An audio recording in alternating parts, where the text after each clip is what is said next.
Avant toute chose, donc, les informations en direct se bousculent depuis la ville de Verviers où la police fédérale a mené une action dans les milieux djihadistes. 2 personnes auraient été tuées et 1 blessée. Nous allons tout de suite rejoindre par téléphone notre équipe sur place. Julien Modave, bonsoir.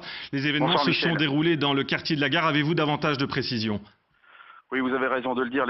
Visiblement, les informations se bousculent puisque après 2 morts et un blessé grave, manifestement, le parquet vient désormais de communiquer et d'officialiser 3 morts lors de cette fusillade qui s'est déroulée donc ici, non loin du palais de justice de Verviers, aux alentours de 5h, 5h30. C'est une opération de police, de policiers visiblement lourdement armés qui ont investi.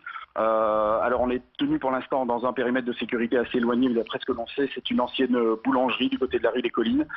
Cette boulangerie a été donc investie par de nombreux policiers. Il y a eu des échanges de tirs. Il y a eu même 3 ou 4 explosions selon les témoignages. Il y a eu également de nombreux tirs, des tirs de rafale, des tirs de mitraillettes. Évidemment, ici dans le quartier, c'est les mois, tout le monde se pose énormément de questions. Vous savez que la ville de Verviers était depuis un moment déjà surveillée par la police pour des filières djihadistes. Et de nombreuses enquêtes étaient en cours ici du côté de Verviers.